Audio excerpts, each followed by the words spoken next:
सापडलेला आहे. एकूणच नैसर्गिक विविधता भारतामध्ये मोठ्या प्रमाणावर आढळते आणि ह्याच प्राकृतिक रचनेचा आपल्याला भौगोलिक दृष्टिकोनातून अभ्यास करायचा आहे. निसर्गामध्ये वेळोवेळी बदल होत आलेले. आज जो आपण भारताचा भूखंड पाहतो किंवा भारताचे हा देश पाहतो, हा देश निश्चितच हा देश पाहत असताना तो एका भूपट्ट्यावर वसलेला आहे आणि लाखो वर्षापूर्वी हा गोंडवाना प्रदेश ज्या ठिकाणी होता त्या ठिकाणी हा भूपट्टा होता. नंतर लाखो वर्षाच्या कालावधीमध्ये हा भूपट्टा उत्तरेकडे सरकत गेला आणि त्यामुळे या ठिकाणी वेगवेगळ्या भूरचना, नवीन भूरचना अस्तित्वात आल्या. तर भारताचा एकूण जर क्षेत्रफळ पाहिलं, भारताच्या एकूण रचनेमध्ये क्षेत्रफळ पाहिलं तर भारत हा आकारमानाने जगात 7वा देश आहे. 32,87,263 चौक किमी एवढं भारताचं क्षेत्रफळ आहे भूमीच्या बाबतीत. तर सागरी किनारा 7,517 किमी एवढा सागरी किनारा आहे. म्हणजे मोठ्या प्रमाणावर सागरी किनारा सुद्धा आहे. एखाद्या देशाला जर विकास करायचा असला तर त्या देशाचा नैसर्गिक साधन संपत्ती कशी आहे आणि त्या देशाला सागरी किनारा लाभला का नाही हा महत्वाचा भाग ठरतो. भारतामध्ये विपुल प्रमाणात सागरी किनारा लाभल्यामुळं आंतरराष्ट्रीय स्तरावर व्यापार करण्यासाठी हा उपयोगी पडतो.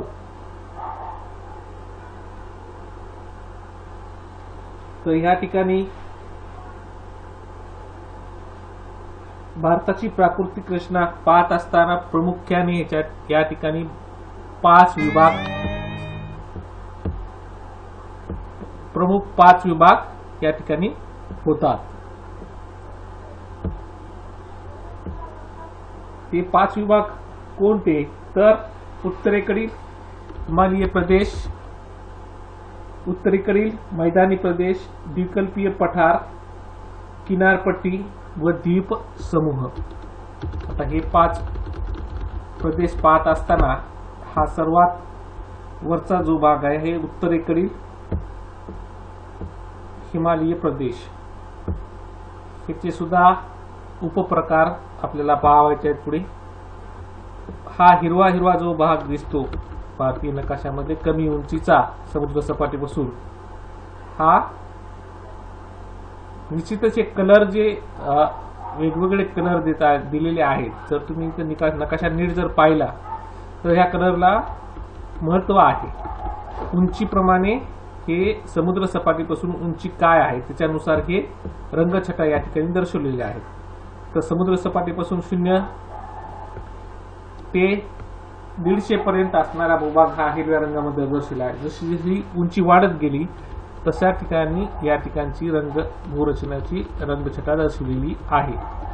तर या ठिकाणी हा मैदानी प्रदेश या ठिकाणी भारतीय उत्तरेकडील मैदानी प्रदेश म्हणून ओळखला जातो. हा हिरव्या रंगामध्ये दर्शविलेला हा मैदानी प्रदेश.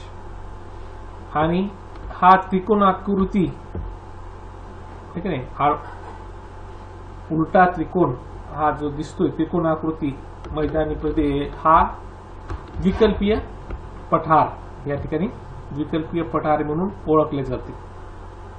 आणि पूर्वेकडील सागरी किनारा, पश्चिमेकडील सागरी किनारा आणि त्यालाच लागून असणारे तटवर्तीय प्रदेश, सागरी किनारे आणि तटवर्ती प्रदेश. आणि 5वा प्रकार म्हणजे बेटे. पूर्वेकडील अंदमान निकोबार बेटे आणि पश्चिमेकडील लक्षद्वीप बेटे. या बेटांचाही एक प्राकृतिक रचना आहे आणि या बेटाचाही अभ्यास आपल्याला या पाठामध्ये करावायचा आहे. तर सर्वात पहिले हा जर आपण नकाशा तुम्ही बारकाईने पहा आणि या नकाशावर आधारित बरेचसे प्रश्न तुम्हाला येतील की नेमका कोणता पर्वत कोणत्या दिशेला आहे, कोणता पठार कुठे आहे, हे छोटे प्रश्न तुम्हाला या ठिकाणी विचारण्यात येतात. तर त्याचा बारकाईने अभ्यास, तुम्हाला हा नकाशा वाचन करायचं म्हटलं तर अर्धा एक घंटा वेळ द्यावा लागेल, तेव्हाच तुम्हाला पूर्ण नकाशा वाचन होईल. आता या ठिकाणी दाखवले की K2 8681 किमी भारताच्या क्षेत्रामध्ये हे येतं. भारतातील सर्वोच्च शिखर आहे, पण हे सध्या पाकव्याप्त काश्मीरमध्ये असल्यामुळं हे K2 हे जगातील 2 नंबरचे शिखर आहे. माउंट एव्हरेस्ट हे 8800च्या उंचीचं ते नेपाळमध्ये येतं. तर भारताच्या आधिपत्यामध्ये असलेलं कांचनगंगा हे शिखर 3 नंबरचं शिखर हे या ठिकाणी येतं. हे भारताच्या आधिपत्याखाली आपल्याला पाहायला मिळतं. भारत आणि नेपाळच्या सीमेवर आहे. तर या ठिकाणी आपल्याला प्राकृतिक रचनेचा प्रमुख भाग पाहिले की 5 ह्याच्यामध्ये याची विभागणी केली गेलेली आहे. तर हे 5 विभाग कोणते? तर भारताच्या याच्यामध्ये विभागणी करत असताना 5 विभाग म्हणल्यानंतर हिमालय प्रदेश, उत्तर भारतीय मैदानी प्रदेश, द्विकल्पीय पठार, किनारपट्टी आणि द्विकल्पीय समूह. तर हिमालय प्रदेश भारताला जेवढी जागा आहे त्याच्या 15% जी जागा आहे ती हिमालय प्रदेशाने व्यापलेली आहे, डोंगर दऱ्यांनी ती व्यापलेली आहे. तर मैदानी प्रदेश जवळपास 31% प्रदेश या मैदानी प्रदेशाने व्यापलेला आहे आणि उर्वरित 50%च्या वरचा प्रदेश हा किनारपट्टीय आणि द्वीपसमूह आणि द्विकल्पीय पठार या 3 विभागामध्ये व्यापलेला आहे. तर जर पाहिलं आपण तर द्विकल्पीय पठाराने जास्तीत जास्त भाग या ठिकाणी व्यापलेला आहे, मैदानी प्रदेश आणि द्विकल्पीय पठाराने. तर एकूणच भारतामध्ये खूप मोठ्या प्रमाणात प्राकृतिक रचनेमध्ये विविधता आढळते आणि ती आपल्याला या नकाशाच्या माध्यमातून दिसत आहे की किती प्रमाणात विविधता, प्राकृतिक रचनेमध्ये विविधता या ठिकाणी दिसत आहे. हा पूर्वी सागरी किनारा, हा पश्चिम सागरी किनारा आणि ह्याला लागूनच या ठिकाणी हा तटवर्ती प्रदेश. या ठिकाणी सह्याद्रीची रांग, सह्याद्रीची रांग किंवा पश्चिम घाट याला आपण ओळखतो. तर एकदमच या ठिकाणी लाल रंगाची जो रचना दिसते, कशामुळे दिसते तर याची समुद्र सपाटीपासून उंची ही 1000 ते 1500च्या जवळपास आहे आणि त्यामुळं हा तटवर्ती प्रदेश म्हणून ओळखला जातो.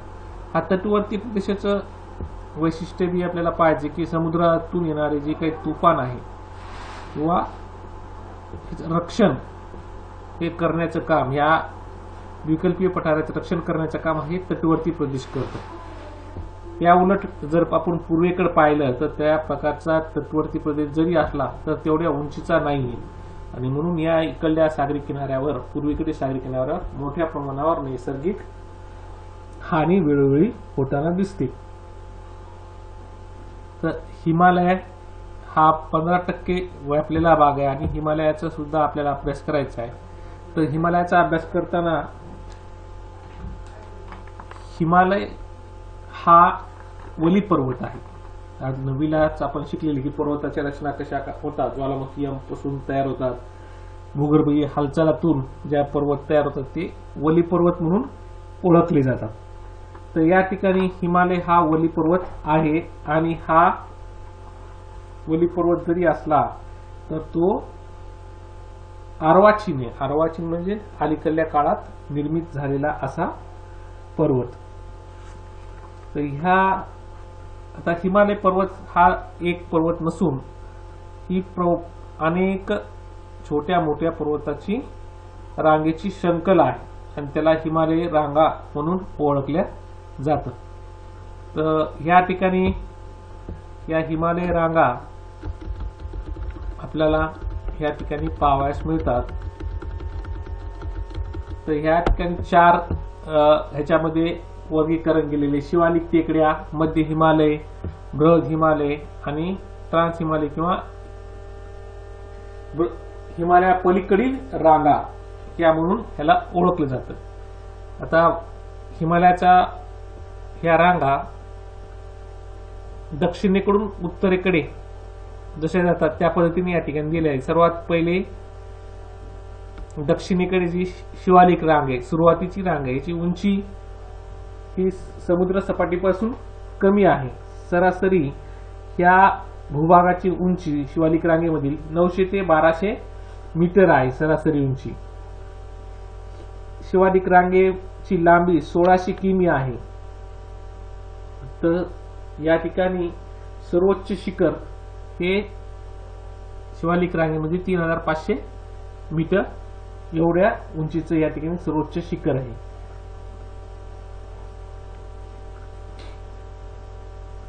शिवालिक रांगेच्या पायथ्याशी ज्या दऱ्या आहेत त्याला डून या नावाने ओळखल्या जातं. दऱ्यांना डून.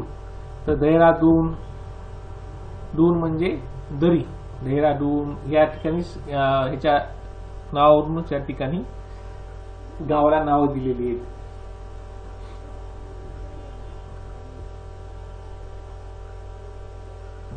याच शिवालिक रांगेच्या पायथ्याशी नद्यानं येणाऱ्या पाण्यामुळं ह्या शिवालिक टेकड्या छाटून त्या ठिकाणी जलोढ पंख निर्मित झालेले आहे. त्याला जे नदीनं आणलेला गाळ त्या पायथ्याशी साठला जातो आणि जो जलोढ पंखासारखा दिसतो. पुढचा जो प्रकार आहे मध्य हिमालय. ही पीर पंजाल, मसुरी, तिबारांग, काश्मीर, कांगरा, काठमांडू दरी, पीर पंजाल, खिंड या वेगवेगळ्या रांगेची नावे जे येतात ते मध्य हिमालयामध्ये पाहायला मिळतात. मध्य हिमालयाची उंची 4000 ते 5000 मीटर एवढी आहे. सरासरी याची रुंदी किती आहे तर 40 किलोमीटर एवढी रुंदी या रांगेची आहे आणि लांबी 80 ते 100 किमी आहे. एकूणच जर आपण हिमालयाची जर लांबी बघायला गेली तर 2400 किमी लांब आहे पूर्ण हिमालयाची चारी रांगेमध्ये आणि रुंदी ही 150 ते 400 किमी आहे. एवढा मोठ्या प्रमाणावर विस्तार म्हणजे ह्या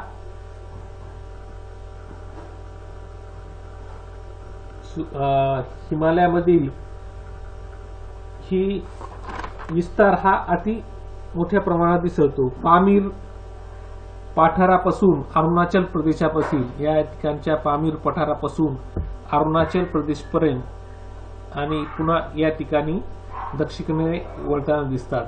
हा एवढा मोठा विस्तार ह्या हिमालयाचा दिसतो आणि जवळपास ते 2400 किमी एवढ्या लांबीचा विस्तार आहे आणि ठिकठिकाणी 150 ते 400 किमी रुंदीचा विस्तार या ठिकाणी पाहायला मिळतो.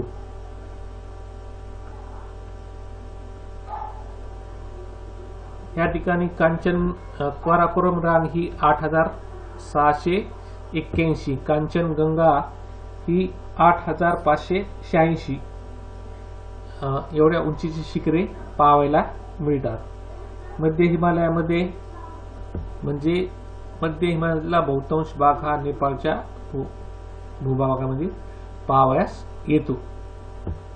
आता हिमालयाचे दिशेच्या आधारे आणि उंचीच्या आधारे असे दोन प्रकार केलेले आहेत. तर आपण पहिल्यांदा पाहू उंचीच्या आधारे हे 4 प्रकार पाहिलेले आहेत. शिवालिक टेकड्या, मध्य हिमालय, बृहद हिमालय आणि हिमालय पलीकडील रांगा हे 4 प्रकार पाहिले. हे दिशेच्या आधारे दक्षिणेकडून उत्तरेकडे जाताना. तर ही सर्वात पहिले दक्षिणेकडील रांग, नंतर मध्य हिमालय, बृहद हिमालय आणि हिमालया पलीकडील रांग म्हणजे काराकोरम रांग, लडाख रांग ह्या रांगा या ठिकाणी पाहायला मिळतात. मग बृहद हिमालयामध्ये 8000 पेक्षा उंचची शिखरे पाहायला मिळतात ही या रांगेमध्ये. या ठिकाणची ही रांग बृहद हिमालयाची रांग सगळ्यात जास्त विटकरी कलर मध्ये दिसते. ही बृहद हिमालयाची रांग. आता हिमालय फक्त भारतामध्येच विस्तारला आहे का असं नाही. हिमालय हा काश्मीरच्या पठारापासून अरुणाचल प्रदेशपर्यंत जात असताना भारत, चीन, भूतान, तिबेट ह्याच देशामधून तिचा विस्तारलेला आहे. तर भारतामध्ये जे काही आता या नकाशात दर्शवले तर भारताच्या आधिपत्यामध्ये जेवढा हिमालय तेवढा दर्शवलेला आहे. हा आहे मध्य हिमालयाचा भाग. बृहत हिमालयामध्ये 6000 पेक्षाही उंचीच्या जास्त आहेत. 8000 उंचीच्या रांगा ह्या बृहत हिमालयामध्ये पाहायला मिळतात. हे नाही म्हणजे इथल्या सरासरी 8000 शिखरे जे म्हणतो आपण ती सर्व ह्या बृहत हिमालयामध्ये पाहायला मिळतात.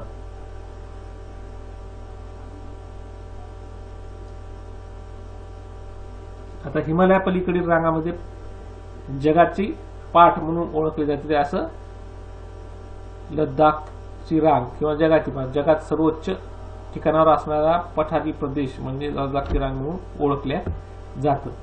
K2 हे याच रांगेमध्ये येतं. तर हे उंचीच्या आधारे 4 रांगा हिमालयाच्या आपण या ठिकाणी पाहिलेल्या आहेत. ह्या 4 रांगा हिमालयाचं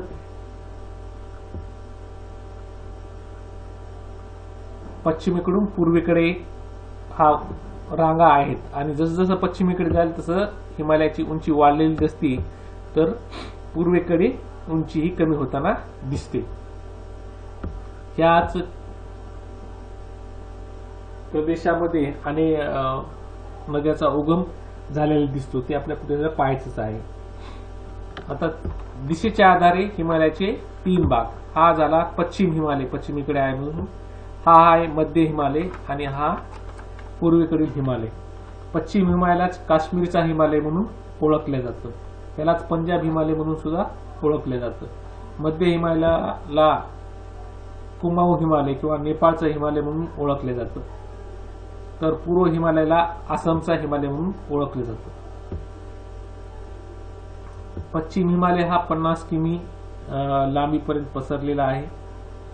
मध्य हिमालय हा 320 किलोमीटर लांबीपर्यंत पसरलेला आहे. तर पूर्व हिमालय हा 720 किमी लांबीपर्यंत पसरलेला दिसतो. आता पूर्व हिमालय तिस्ता नदी ते या तिस्ता नदीपासून ते दिहांग नदी या पर्यंत जो हिमालय येतो तो आपल्याला आसामचा हिमालय किंवा पूर्वेकडील हिमालय म्हणून ओळखला येतो.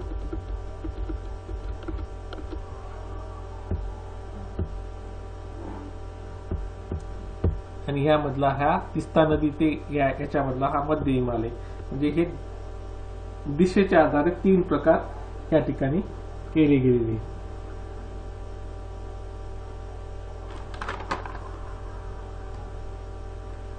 यानंतर दुसरा प्रकार मैदानी प्रदेश. आता हा मैदानी प्रदेश म्हणजे हिमालयामध्ये टेकड्या वगैरे नाही, हिमालयी प्रदेशामध्ये टेकड्या उंचीचा प्रदेश होता. मैदानी प्रदेशामध्ये जसं की नावावरूनच कळतं की मैदानी प्रदेश म्हणजे सपाट प्रदेश आणि मैदानी प्रदेश हे प्रामुख्याने नदीच्या गाळापासून बनलेले आहे आणि याची समुद्र सपाटीपासून उंची ही फार कमी असते, 100 ते 150 मीटर एवढ्या उंचीचा हा प्रदेश आहे. तुम्हाला माहित आहे की एखाद्या भूभागाची उंची मोजली जाते म्हणजे त्या देशाच्या सीमेला जवळची असणाऱ्या समुद्र किनाऱ्यापासून त्याची उंची किती त्या आधारे मोजली जाते.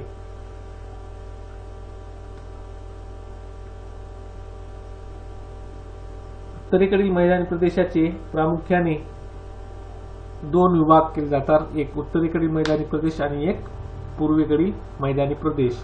किंवा जर ह्याचे अजून प्रकार पाहायचे म्हणले तर वाळवंटीय प्रदेश उत्तरेकडील मैदानी प्रदेशामध्ये पंजाब हरियाणाचा मैदानी प्रदेश, भारतीय महावाळवंट किंवा राजस्थानचा वाळवंट किंवा त्यालाच आपण थरचे वाळवंट किंवा मरुस्थळ या नावाने ओळखतो. मध्य मैदानी प्रदेशामध्ये या ठिकाणी मध्य मैदानी प्रदेशामध्ये गंगेच्या गाळापासून बनलेला सुपीक असा प्रदेश पाहायला मिळतो. गंगोत्रीपासून निघालेली गंगा आणि नंतर वाटेमध्ये मिळणाऱ्या असंख्य अशा छोट्या नद्या यामुळे या ठिकाणचा हा गाळाचा प्रदेश हजारो वर्षाच्या कालावधीमध्ये निर्माण झालेला आहे आणि हा सुपीक असा गाळाचा प्रदेश आहे. इथं बारमाही वाहणारी ही नद्या आणि सुपीक असा प्रदेश यामुळे या ठिकाणी लोकसंख्येची घनता जास्त पाहायला मिळते. जशी ही नदी पूर्वेकडे गेली त्या ठिकाणी गंगेचा नदीचा आणि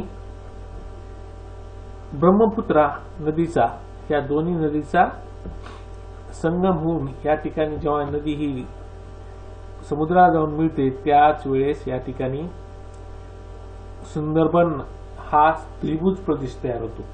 हा गाळापासून बनलेला समुद्रामधला त्रिभुज प्रदेश तयार होतो.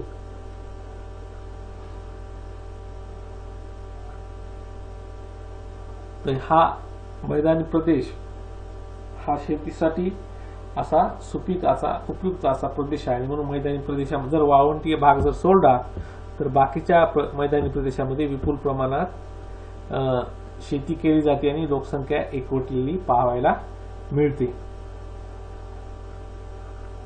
भारतीय महावाळवंट ह्यालाच राजस्थानचा वाळवंट ह्यालाच मरुस्थळ किंवा थरचे वाळवंट या नावाने ओळखल्या जाते. तर ह्याचे सुद्धा जर तुम्ही थरचा वाळवंट पाहितला तर ही सुद्धा प्राकृतिक रचना खूप अभ्यास करण्यासारखी आहे. वालुकागिरी पर्वत आहेत की आपण सरासरी आपल्याकडे भागामध्ये एक डोंगर किंवा एक छोटासा भूभाग पाहिला तर तो त्या ठिकाणीच असतो. पण ह्या वालुकागिरी मध्ये वाळवंटीय भागामध्ये छोटे जे पर्वत आहेत एका ठिकाणाहून दुसऱ्या ठिकाणी त्यांची रचना बदलत असते. छोटे पर्वताची रचना आणि उष्णता जास्त असल्यामुळं वाऱ्याचा वेग जास्त असल्यामुळं आणि वाळू ही बारीक असल्यामुळं या ठिकाणी भूगर्भाची रचना वेळोवेळी बदलत राहते.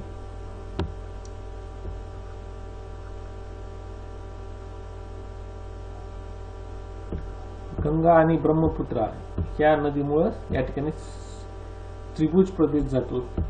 त्रिभुज प्रदेश तयार होतो. सुंदरबन म्हणजे वन आहे, जे समुद्रामध्ये असलेलं वन आहे आणि हा अत्यंत सुपीक असा भूभाग या ठिकाणी झालेला आहे. या ठिकाणी समुद्रात येणाऱ्या वनस्पती सुद्धा या सुंदरबनमध्ये पाहावयास मिळतात आणि जगातील सर्वात मोठा त्रिभुज प्रदेश म्हणून ओळखला जातो. त्रिभुज प्रदेश म्हणजे काय तर त्रिभुज प्रदेशाची व्याख्या जर म्हणलं तर त्रिभुज प्रदेश म्हणजे नदीच्या गाळापासून बनलेला असा सुपीक असा प्रदेश.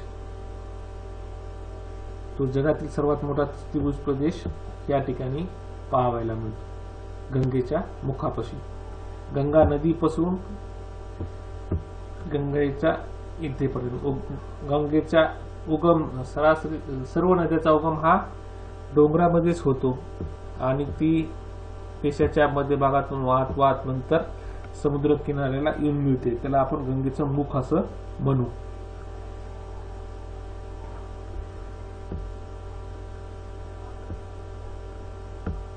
हे 4-5 प्रकार आपण मैदानी प्रदेशात पाहिले. आता विकल्पीय प्रदेशाचे 2 प्रकार आहेत. विकल्प म्हणजे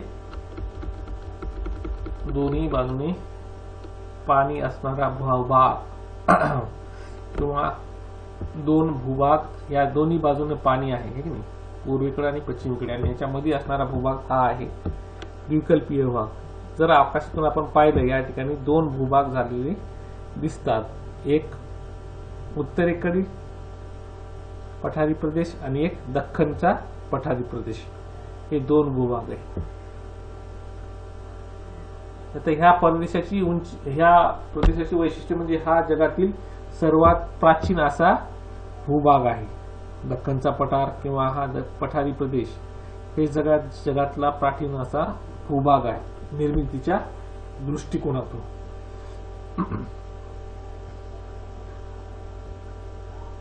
हा त्रिकोणी आकारासारखा दिसतो आणि निमुळत्या प्रमाणात या ठिकाणी दिसतो.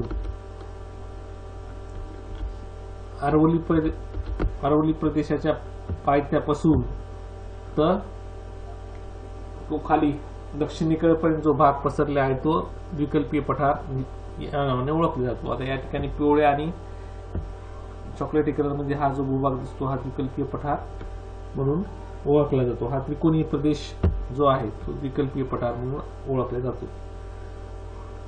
सातपुडा पर्वत, या ठिकाणी विकल्पीय पर्वत सातपुडा पर्वतरांग, महादेव मैकल रांग, छोटा नागपूर पठारी प्रदेश, महाराष्ट्राचे पठार, दख्खनचे पठार, तेलंगणा पठार,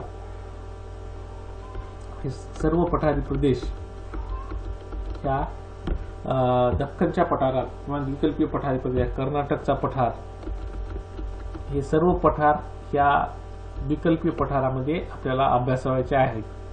प्रत्येक सातपुडा पर्वत रांगेमुळे तापी आणि नर्मदा या दोन नदीचं जल विभाजनाचं काम होतं. अरवली नदीमुळं या ठिकाणी बनास आणि माही या नदीच्या जल विभाजनाचं काम होतं.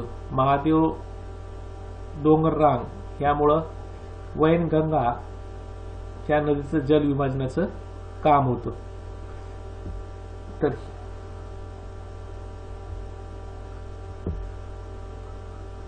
तुम्ही या ठिकाणी जर पाहिलं तर सर्व नद्या ह्या गंगेपासून किंवा मैदानी प्रदेशातील सर्व नद्या जवळपास पूर्वेकडे जाऊन मिळतात. फार या अरवली पर्वताच्या विभाजनामुळेच काही नद्या ह्या पश्चिमेला समुद्र किनाऱ्याला येऊन मिळतात. नर्मदा, तापी ह्या नद्या सुद्धा पश्चिमेला जाऊन मिळतात आणि मग बहुतांश नद्या ज्या आहेत त्या पूर्वी सागरी किनाऱ्याला जाऊन मिळतात. भारतातील बहुतांश नद्या ह्या पूर्वी सागरी किनाऱ्यालाच येऊन मिळतात. म्हणजे भारताचा प्रामुख्याने उतार हा पश्चिमेकडून पूर्वेकडे पाहावयास मिळतो.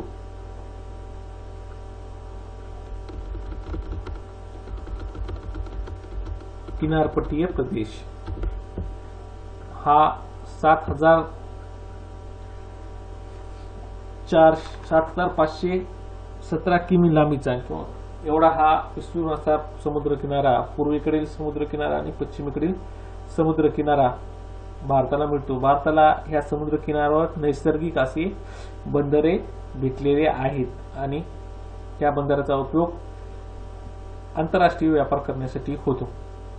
पोंडिचेरी, कोलकाता, मुंबई, पणजी,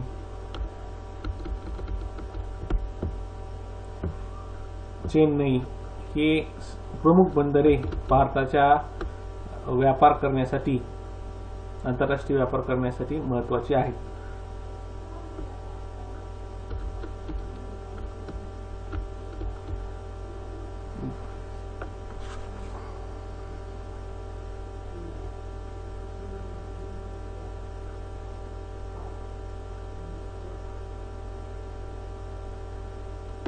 आता या ठिकाणी पूर्व सागरी किनारा आणि पश्चिम सागरी किनाऱ्यामध्ये पाहत असताना पूर्व सागरी किनाऱ्यावर येणाऱ्या नद्या ह्या फार लांबून येत असल्यामुळे त्याच्या नदीचा जो वेग आहे मंद स्वरूपाचा आहे आणि त्या नदीने पासून येणाऱ्या गाळामुळे पूर्वी सागरी किनाऱ्यावर ठिकठिकाणी त्रिभुज प्रदेश झालेला पाहावयास मिळतो. या उलट पश्चिमेकडील नद्या ह्या कमी क्षेत्रफळात आणि तीव्र उताराच्या असल्यामुळं या ठिकाणी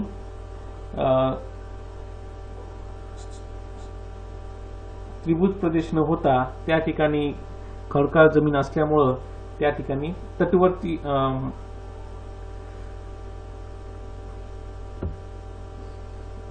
त्रिभुज प्रदेश तयार झालेला दिसत नाहीये, कारण की त्या नदीचा वेग जास्त आहे आणि त्या मानाने वेग जास्त असल्यामुळं त्या ठिकाणी त्रिभुज प्रदेश तयार होताना दिसत नाही आणि रुंदी नदी ही कमी अंतरातूनच वाहून आलेली आहे. गाळ तेवढा मोठ्या प्रमाणात येत नाही. इथं नदीचा वेग जास्त आहे, इकडे नदीचा वेग कमी आहे.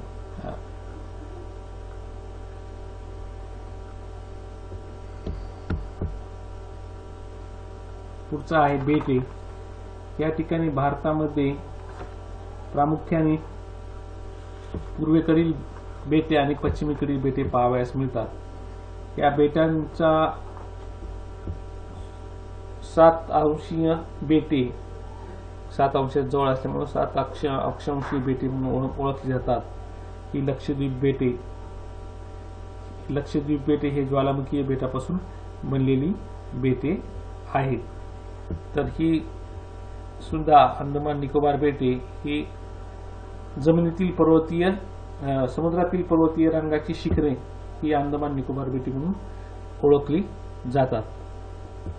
या अंदमान निकोबार बेटाची बघा उत्तर अंदमान, मध्य अंदमान आणि दक्षिणेकडील अंदमान अशी याची रचना केली जाते.